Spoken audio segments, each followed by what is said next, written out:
gather to me 70 men of the elders of Israel, whom you know to be the elders of what? The people, and officers over them. Bring them to the tabernacle of meeting, that they may stand there with you.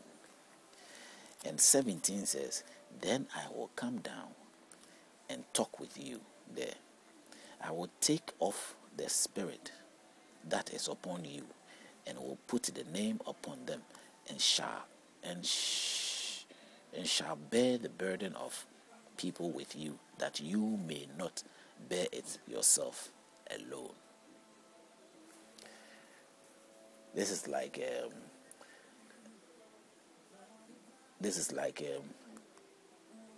the Moses, or the, what do you call it? So the Lord said to Moses, gather to me the 70 men. Advice of the elders, putting the elders together. And when you put the elders together, what is it like for them to appoint them as judges over the rest of the people? So it was like they were meant to do that for that reason. And so they in every way were doing everything to sort of encourage the idea that the Jewish people needed, because he alone cannot bear all the load. So as he said, when it comes to it, he can share the division of the work for them to sort of carry out. Not everything will be sent directly to him, so they can also do some of the jobs. So it was necessary for them to do this. This was a means of what? Bringing down the load, or most of the load, upon the people. Now, upon one man, as is Moses. But why should it be the case? Why should that be the case? I mean, if Jehovah actually was meant, or is meant to do that, there is nothing that he should, he should be in a situation where he can every way he can do it directly. He doesn't need anything else. Anything else from any other person, or he doesn't require a man to sort of take that responsibility. But you can see clearly here that either he's gone away, he's letting down responsibility on others to take it up. So sometimes you ask yourself, what really is there? Some limitations in Jehovah, or what is it that causes that, or what should that means be necessary to be practiced? Why should things be practiced that way? But then again, that is how it's being presented, and that's how it is in the book. So we go on to, let's say, 25 of 11, Numbers 11 verse 25. Then the Lord came down in the cloud and spoke to him, and took of the spirit that was upon him, and placed the same upon the 70 elders. And it happened, when the spirit rested upon them, that they prophesied, although they never did so again. So that they prophesied, so they never did that again. Now, but two men had remained in the camp. The name of one was Eldad, and the name of the other was Medad. And the spirit rested upon them. Now they were among those listed, but who had not gone out to the tabernacle, yet they prophesied in the camp.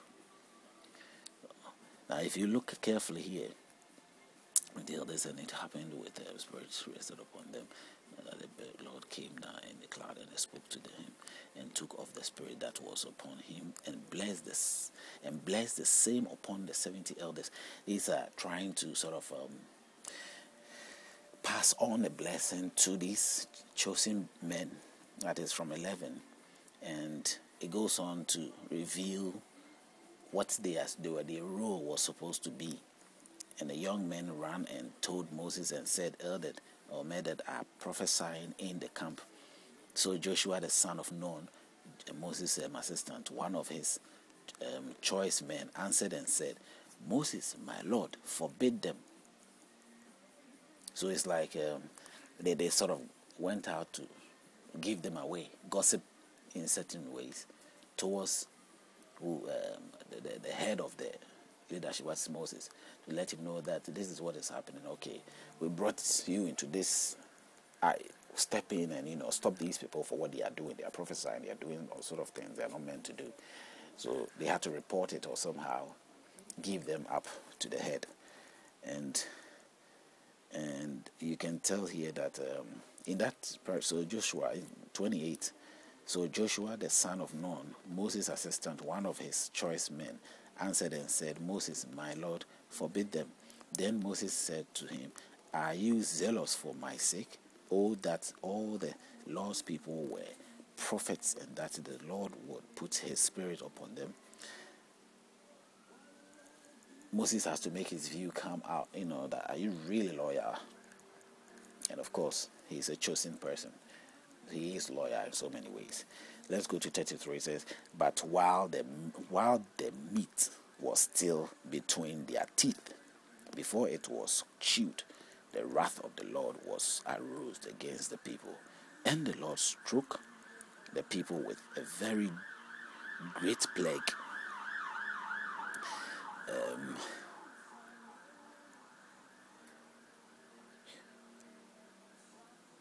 So the wrath of God came upon them in this instant, while the meat was still between their teeth, before it was chewed, the wrath of the Lord was aroused against people.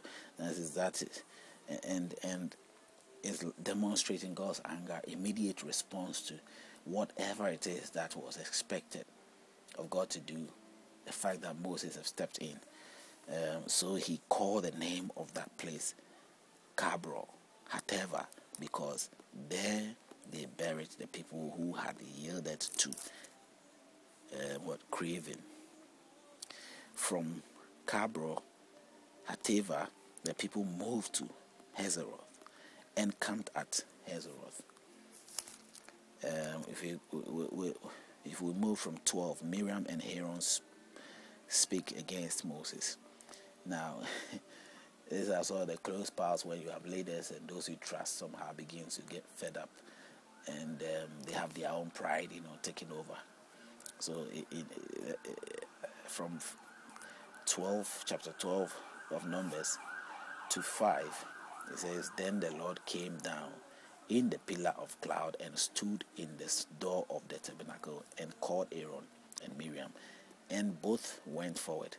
Then he said, hear now my words. If there is a prophet among you, I, the Lord, make myself known to him in the vision. I speak to him in a dream. Not so with my servant Moses. He is faithful in all my house.